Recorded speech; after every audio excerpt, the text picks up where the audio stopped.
Beautiful, mysterious, unique. Islands are worlds of their own. Places apart where life has evolved differently. But in our modern interconnected world, islands are also part of a global community that's changing, for better or worse. In this series, we're exploring the lives of islanders. We're discovering that no matter how distant they are from the mainland, how distinctive their histories, or how proud they are of their independence, islands can't separate their futures from the fate of humanity as a whole. In so many ways, these shores are the front line of global change. What happens here matters to us all.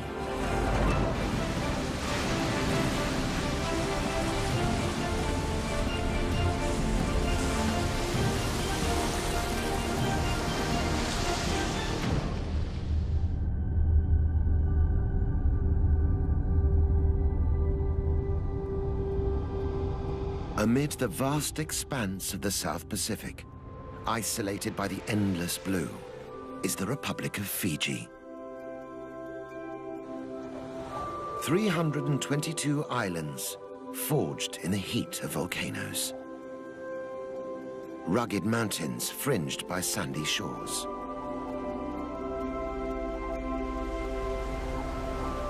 Behind the shelter of its coral reefs, Fiji nurtured a vibrant and unique way of life.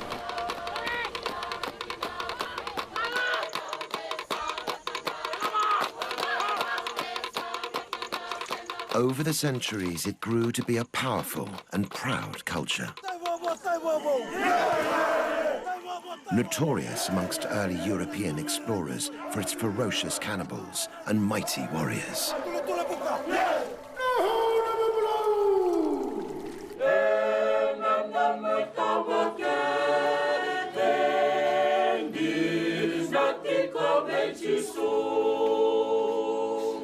When the British imposed their rule, they brought Western ways and Christianity.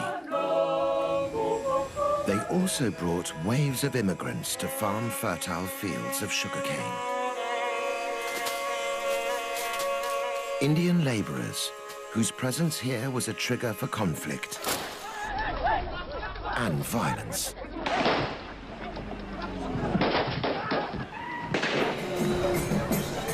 Today, an uneasy peace reigns. The new and old ways sit side by side. And the latest arrivals are tourists for whom Fiji's islands are a tropical paradise.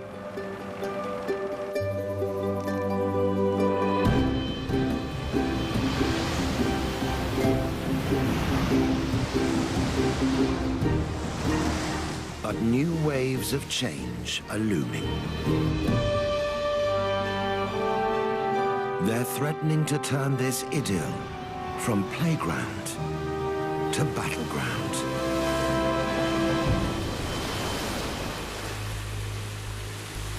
Sometimes the danger is all too obvious. But for those who know where to look, the effects can also be seen in the depths of the forests and beneath Fiji's blue lagoons. Sea temperatures are rising, coral reefs are dying, and the natural breakwater that protects Fiji's shoreline is being washed away. It's islanders who are on the front line of the fight to restore the balance. Strong and resilient, they also know how to nurture and heal. Now they are drawing on both sides of their nature to face the tests the world is throwing at them. Will it be enough to keep this paradise sunny in the teeth of the gathering storm?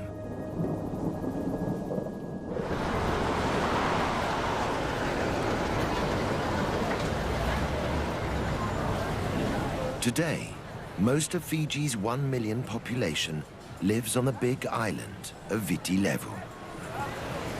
The capital, Suva, and a dozen other towns pulse to an urban beat. But outside the cities, life is organized along traditional lines. Head a few kilometers off the southern shore of Viti Levu to the island of Benga, and the importance of the old ways is clear to see.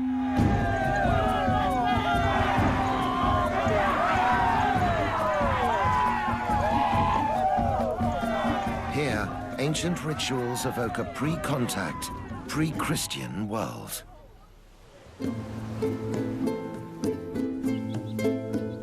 Distanced from the mainland, life moves at its own pace on Benga.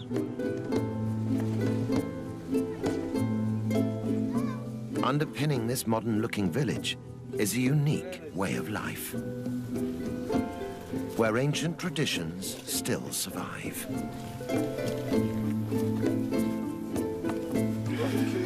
Villagers live as a collective, sharing the work and the wealth amongst themselves.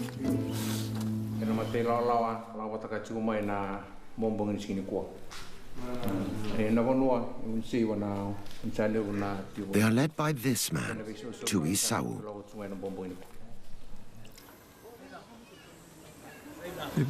It is good to have a chiefly leadership in the village. It allows us to look after the village and, more importantly, the welfare of our villagers.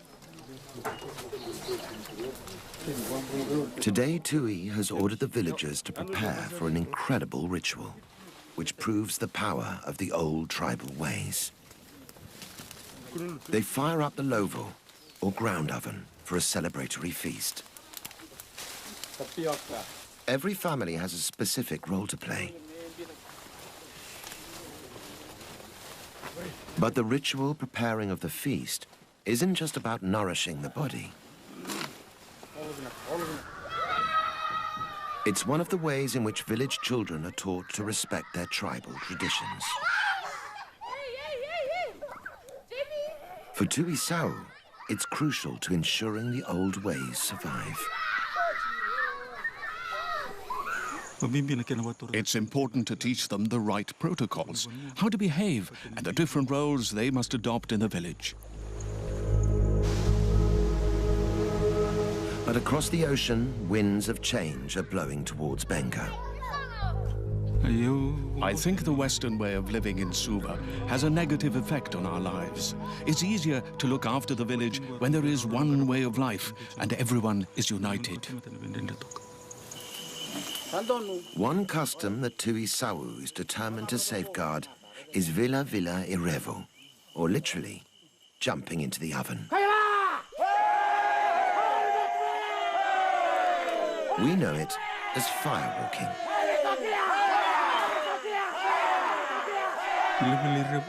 Firewalking has been around for as long as Benga itself. Our fathers and their forefathers have been firewalking all of their lives, and now we firewalk also.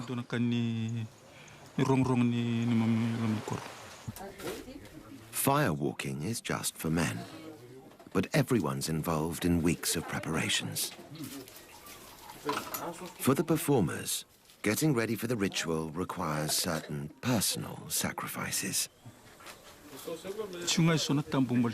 There are a few taboos. The most important is that the firewalkers must not sleep with their wives for 4 nights beforehand, and they can't eat coconut or burnt foods either. Before the firewalking, a ceremonial meke evokes the Sau tribal spirit.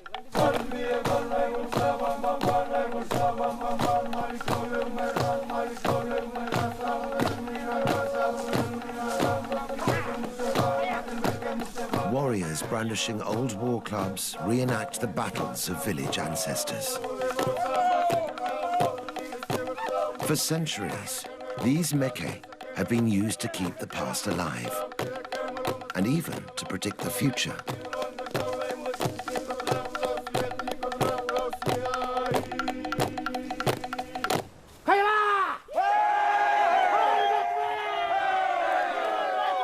The priest starts the ritual, calling the firewalkers to prepare the flaming pit. It's vital everyone follows instructions.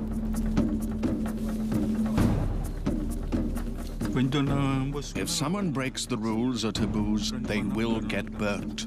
They can be bedridden for 4 months and must be nursed at home until the burns heal. Finally, the pit is ready.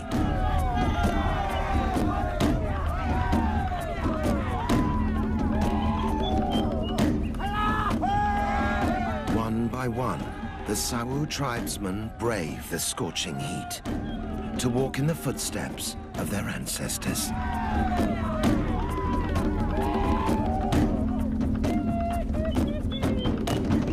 They finish unscathed, the honor of the tribe upheld.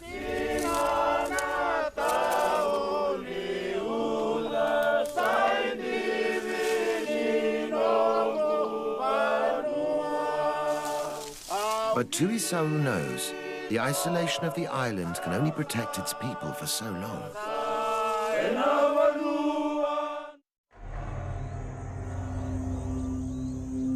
Dark clouds are gathering on Benga's horizon. Change is coming that even the firewalkers and their prophetic rituals cannot foresee.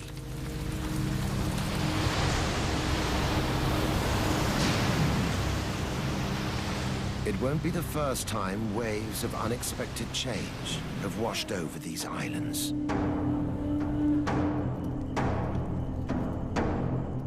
Less than 200 years ago, Fiji was a cannibal society. Tribal warfare was commonplace. Eating your enemy was the ultimate revenge.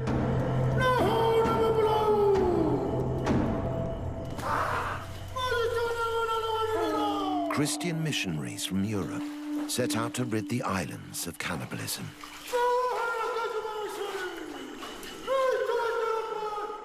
In 1867, Thomas Baker, an ambitious young minister, would pay the ultimate price. Declared an enemy, Baker was offered up as a sacrifice to the tribal war god. Then slaughtered, cooked, and eaten.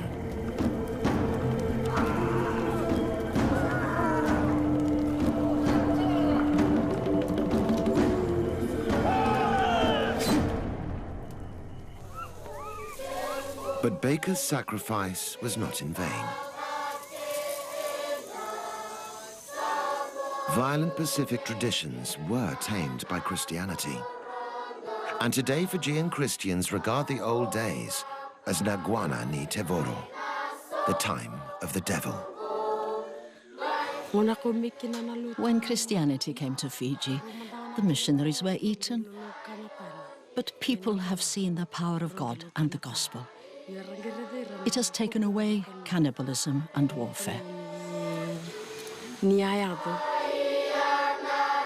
Asanatha Vikana is a Sunday school teacher in Nialwa village in the north of Fiji's main island, Viti Levu. She's one of some 280,000 Methodists in Fiji. She's also the local chief's wife and must integrate her faith with the indigenous customs that are still central to village life.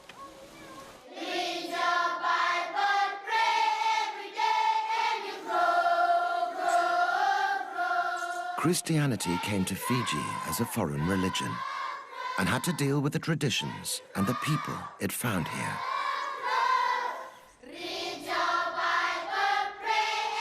Images like this Black Christ are attempts to show that the Son of God came for people of all races.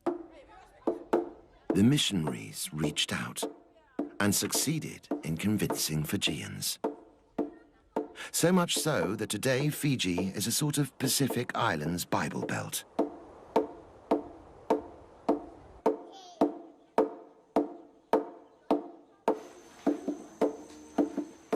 Although the days of tribal warfare are behind them, the villagers still have a tribal approach to worship. Christianity here is a real communal event.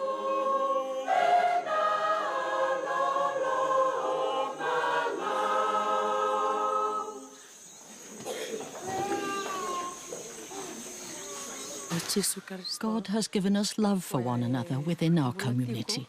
That's why our village is united. Also uniting the village is Asanatha herself.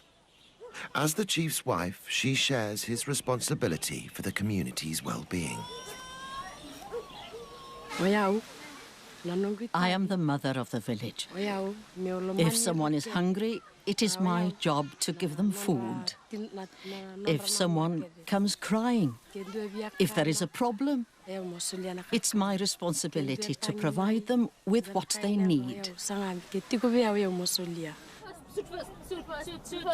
In 2004, that responsibility inspired Asanatha to dream of big changes. Realizing Niawa's children had no access to nursery school, Asanatha started the region's very first kindergarten. It's important for the children to have an education. Education can bring about change in our village. Now, there's a network of kindergartens in the surrounding villages.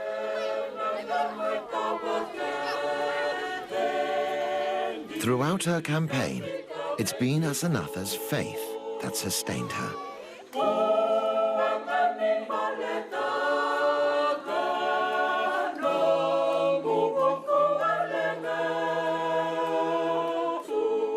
But the new faith and the old ways don't always go harmoniously together.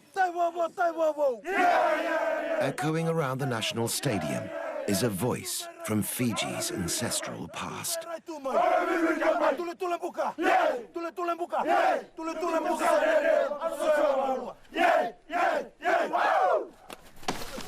The Thimbi is an ancient war chant. These days it sends the Fijian rugby team into battle.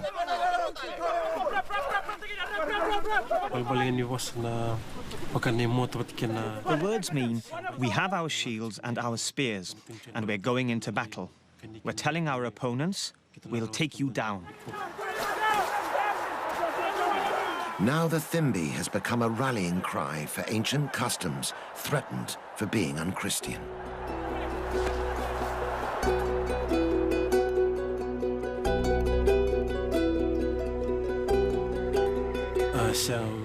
Our elders have been dancing the Thimbi since their time, and now we're doing it. It's been passed down to us. Sireli Nakalavuki performed the Thimbi in over 20 matches. The Thimbi makes you feel strong as you prepare for battle. It psychs you up, ready for the game.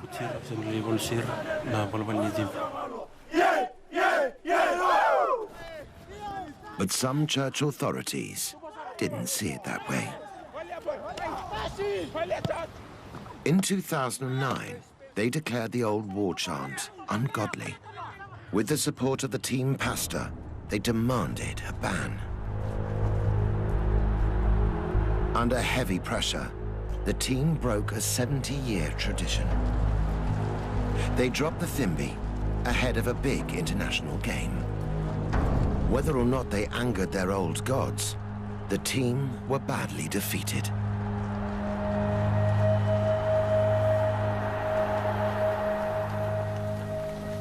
For rugby fans across Fiji, this was the cue to tackle the authorities head-on. They stood up in support of the old ritual and its place in the much-loved national game.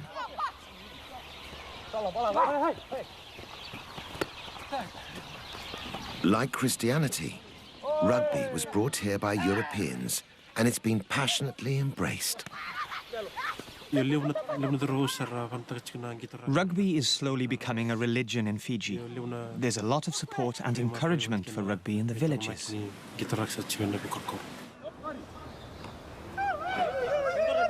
It's one of Fiji's best-known exports, and a matter of great national pride. Before I play a match, my parents urge and encourage me. Go and show the world that you are a good rugby player and bring success to Fiji. Eventually, those calling for the return of the Thimbi were heard. The rugby union stood up to the Christian objectors and reinstated the old war chant. Before each game, its battle cries echo once more, carrying Fiji's pride in its tribal past around the world.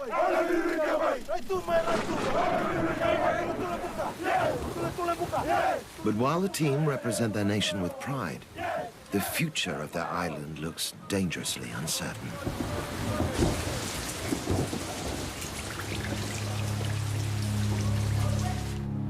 Tides of change are threatening to wash away the land which inspires such patriotism. Fiji and the whole world is feeling the effects of climate change. A big factor on the island is the El Niño weather pattern. When warm sea currents and trade winds weaken or change direction off the South American coast, El Niño can cause dramatic variations in weather. In Fiji, it's happening more and more frequently. Extreme droughts and severe storms ravage the land. Beneath the waves, the destruction continues. Warming seas are killing the algae that sustain the great coral reefs. It's these reefs that stand between the tempest of the Pacific and Fiji's vulnerable coastline. Without them, islanders can only watch as high tide threatens to engulf their homes. Graves that once lay under coconut trees now lie under the waves.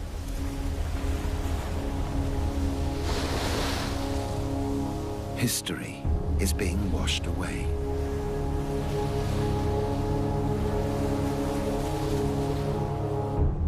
"90% of Fiji's population live along the coast. Many are wondering if it's time to head for the hills.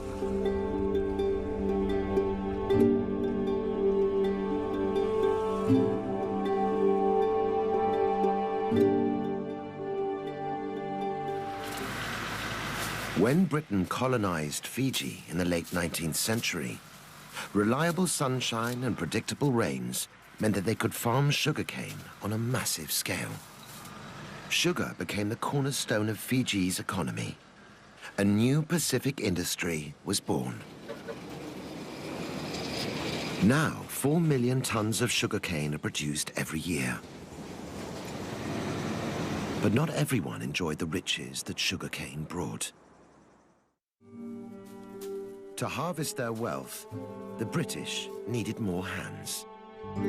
Over 60,000 Indians were shipped to Fiji as indentured laborers.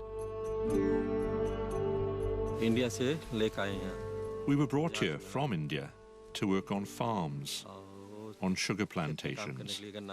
They brought us here in ships. Some died on the ship, and they were thrown into the water. With the sweat of Indian labor, the sugar industry flourished.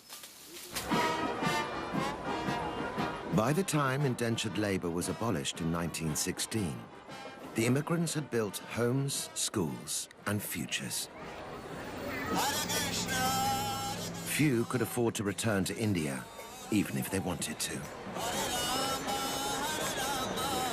Today, Indo-Fijians make up some 40% of the island's population. Lal Philip is one of them. Descended from the original Indian laborers, Lal now farms his own small plot of sugarcane.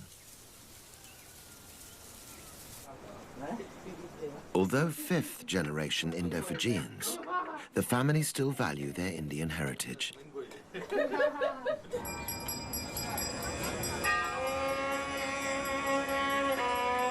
Their Indian spirituality has taken root in their adopted homeland.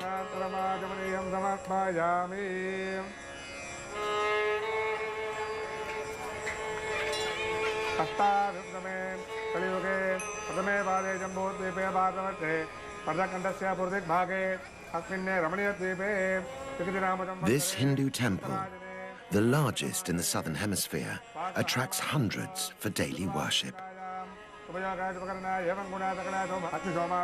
Its presence signifies the part Indo-Fijians now play in the life of the island.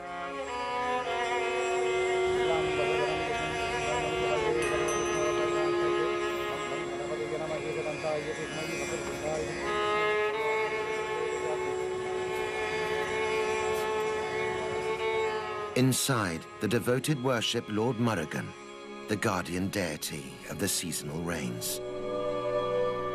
But is he hearing their prayers? 1996-97 was a very dry season.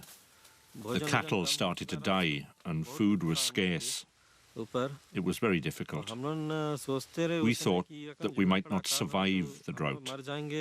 So many of our cattle died. The drought of 1997 was no exception. Records show that over the past 20 years, Fiji has been more drought-prone than ever before. It used to rain in December, January, February.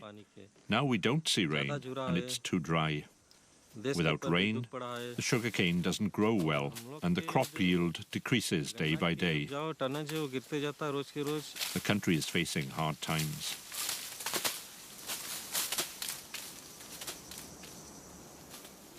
But for farmers like Lal, it's not just the weather that could ruin the harvest.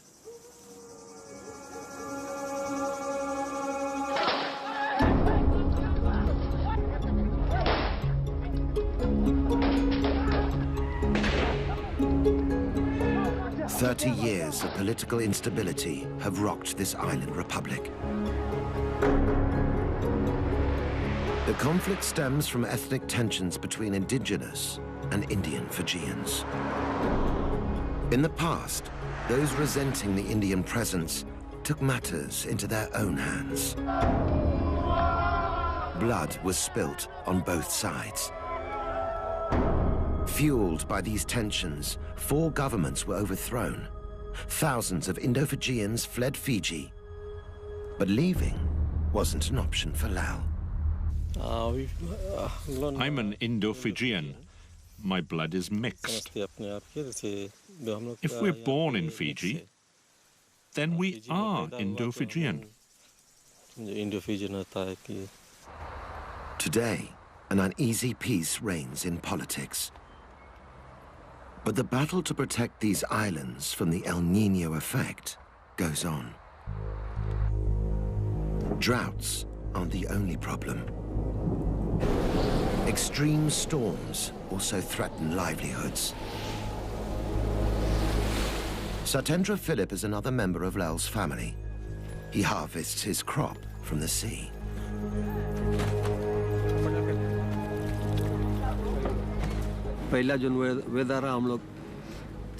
We used to have good weather, but now it's very unpredictable. With no warning, the sea can get very rough. All sorts of changes are happening. Even on a beautiful day, beneath the calm ocean surface, there are dangerous currents of change. Powered by El Niño, they bring unseasonably violent weather. Fishermen like Satendra are caught in the eye of the storm. Once I forgot my radio at home. When I was out at sea, another boat warned that a hurricane was coming, so we took shelter on a nearby island. It was a very frightening experience, and we thought a lot about our families. My boat was damaged. It was one of the most difficult moments I've ever faced. Big storms are also bad news for fish stocks. Powerful waves can damage the coral reefs. Without these reefs for food and protection, fish are disappearing.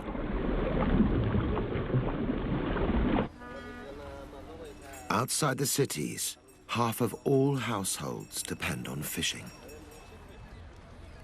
The changes in weather threaten their whole way of life. Their children face an uncertain future. If the extreme weather continues, it's not just the farmers and fishermen that will be affected. So too will Fiji's tourist industry. Each year, 500,000 visitors arrive looking for their own castaway paradise. Romance, adventure, culture. Fiji has it all.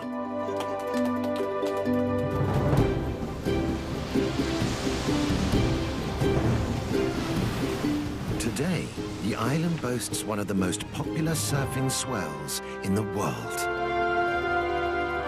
But as the El Niño effect continues, even the bravest will struggle to ride out the storm.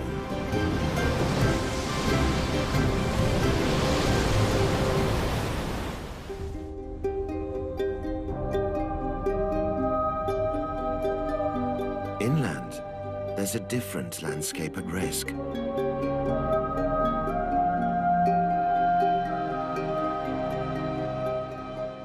Fiji's mountainous interior is an unspoiled Eden. Imposing cliffs conceal rare orchids. Tropical rainforests hide a lush diversity of life.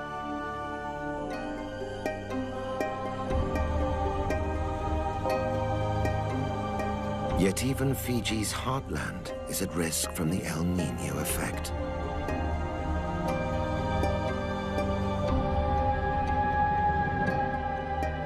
An increase in extreme weather is causing vast landslides and devastating floods.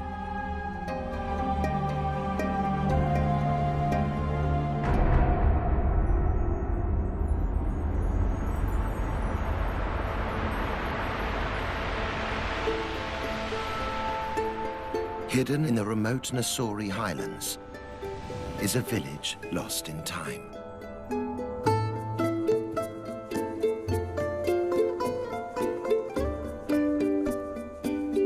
Navala is a Fijian village in the most traditional sense.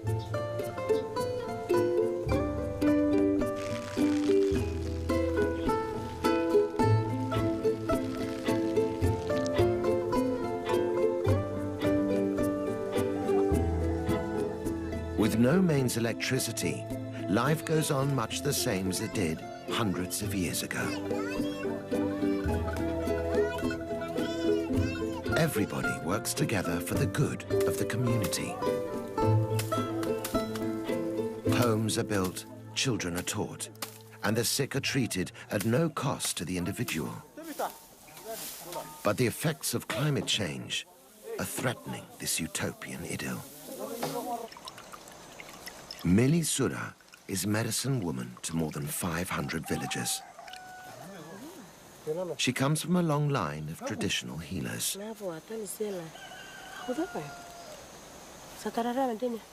Millie believes healing is in her blood, and ancient laws govern its use.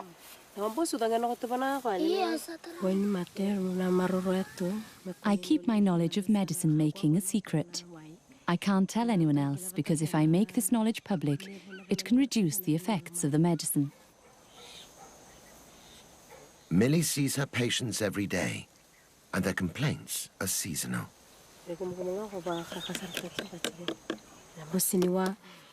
In this current weather, we mostly have cases of toothache and people suffering from colds or intestinal pain.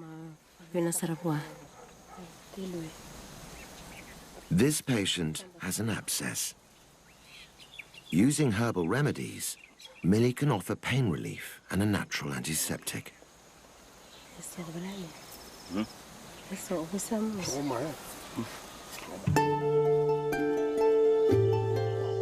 For ingredients, she's totally dependent on the huge natural pharmacy on her doorstep.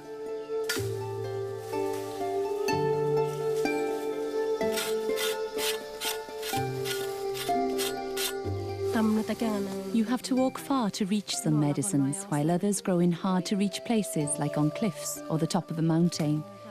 The harder it is to find, the better the healing power of the medicine.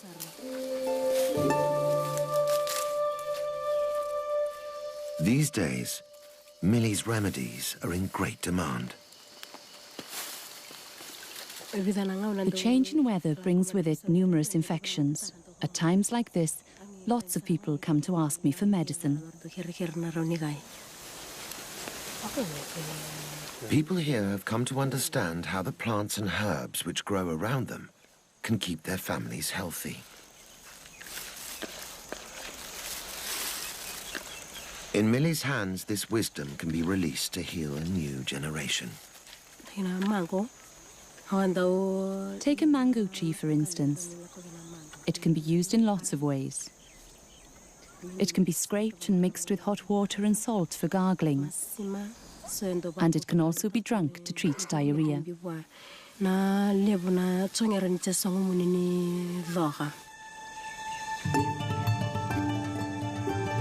Diarrhea can be a killer in this village, particularly to the very young. It's crucial that Millie is able to find the right plants at the right time to treat it. But the changes in Fiji's climate are putting Millie's natural pharmacy in danger. She has to walk further and further to find the plants she needs. Millie is worried that one day they won't grow at all. It's been very dry and windy. It hasn't rained for a while now. Many plants and trees thrive in wet conditions, and too much heat can destroy some medicinal plants. The whole island seems to be sending a message that the balance of life here is changing. Since the dawn of time, it's the sea that has kept the equilibrium. As powerful waves sculpted the landscape, life on Fiji evolved in sync with the swell. But the tide is turning. The sea surrounding the islands is warming, killing the fragile ecosystem beneath. It's a symptom of global warming that the islanders must address, or suffer the effects. Panapasa Namali is on a mission to restore the balance of life in Fiji's waters. He's taking a hands-on approach to fulfilling the responsibility passed down to him by his tribe. I'm one of those who are called the Fishmen. I was chosen by the Nakalevu, the High Chief of Nadroga. Our relationship with the sea began with our forefathers, and I inherit that today. As part of that legacy, Panapasa is trying to halt the damage that's going on beneath the waves, starting with the coral reefs.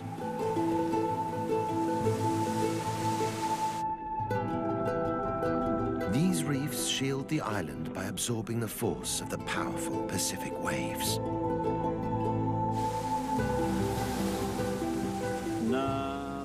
The reef is very important to us. I'm witness to this. During bad weather like cyclones and tsunamis, the reefs protect us from the effects. The reef is also home to many species of fish. Feeding on the coral, some fish produce and excrete tons of sand, which is key to replenishing Fiji's shoreline.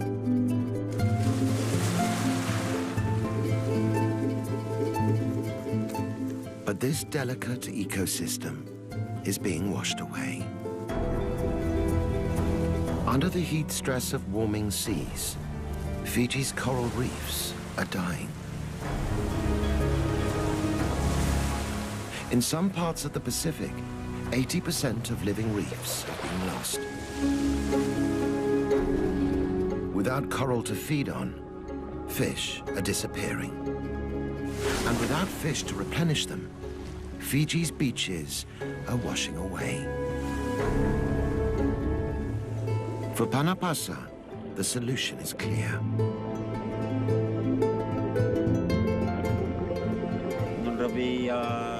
The relationship between the fish and the sea needs to be revived.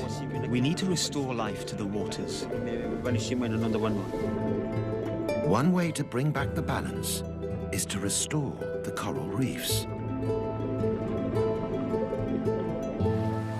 On the island of Motoriki, villagers are doing just that. They've started to farm coral on a scale that could make a difference. Using artificial trays to grow cuttings of wild coral, they hope to bring their reef back to life.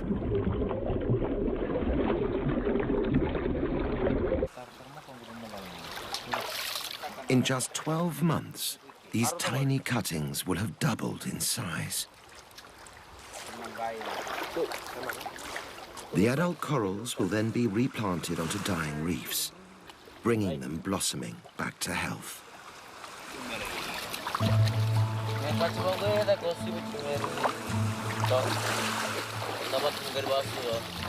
By renewing the reefs, these islanders are helping build a sustainable future for Fiji. One that could make a global impact.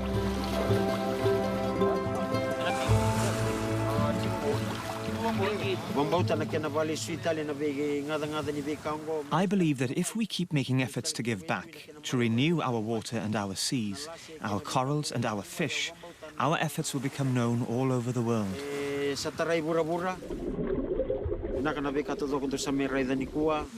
Everything you see here, I have faith in and believe in.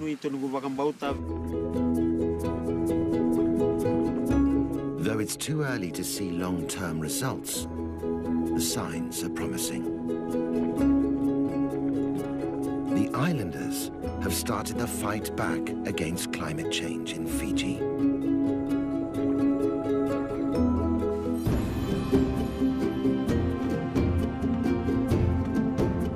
Islands are special places.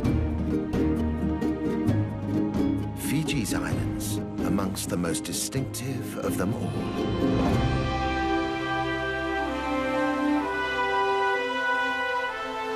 The postcard island paradise. This is the beauty that has carried Fiji's name far and wide.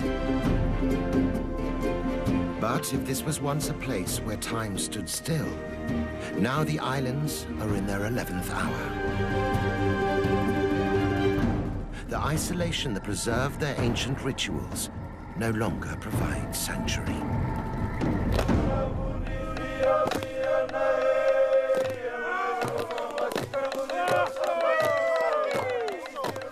Fiji's children are taught to respect traditions passed down from their fathers and to learn from the care lavished on them by their mothers.